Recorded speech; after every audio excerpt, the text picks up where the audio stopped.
The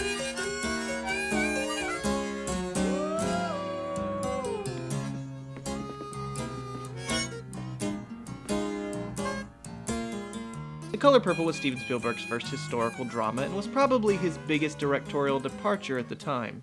Even today, if you just threw this movie on, you'd be hard-pressed to identify this as a Spielberg film. It lacks a lot of his usual stylistic flair, but to the movie's credit, that I think only makes it better. The film follows the life of an African-American woman named Celie. She is abused by her father and even refused the own right to raise her own children. She's married off at the age of 14 to a man she only calls Mr., only to be treated like a slave in her own house. The only source of strength in her life is her sister, who Mr. then sends away.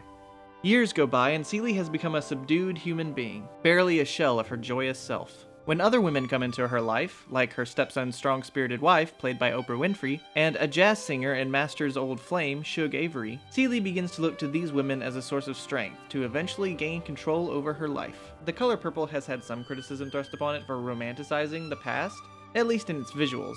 Roger Ebert even said it makes the South one of those movie places like Casablanca or Dorothy's Oz. But it makes it very clear that being an African-American woman at the turn of the 20th century sucked really, really hard. But the scenic beauty of the Old South is a great contrast to the hard life the lead character leads, and serves as a reminder that hope for a better life is possible.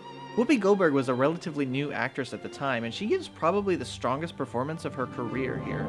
In every other movie, I'm usually very aware I'm watching Whoopi Goldberg, but not here. You totally believe that this is a completely defeated character. And when she eventually does stand up for herself, you feel the power that she's earned. Danny Glover is also really good as her abusive husband. And while he is thoroughly detestable, Glover has kind of shades of sadness where you ultimately just feel pity for him. If you're looking for a gritty, more nihilistic story of hardships, well, then I may ask you why you're watching a Steven Spielberg film, because this is ultimately a heroic story of triumph and the perseverance of the human spirit. Though I admit, if you're one to complain about Spielberg being overly sentimental, the overwhelming joy that the ending of the movie emulates might be a bit too much for you.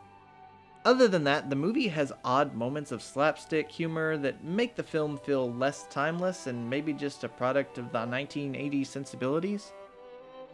The important thing is that The Color Purple showed people that Spielberg was much more capable than just making entertaining family films. Though you could argue that Sugarland Express did that just as well. The movie was a critical and financial success, and was nominated for 11 Academy Awards, including Best Picture, but didn't win a single one.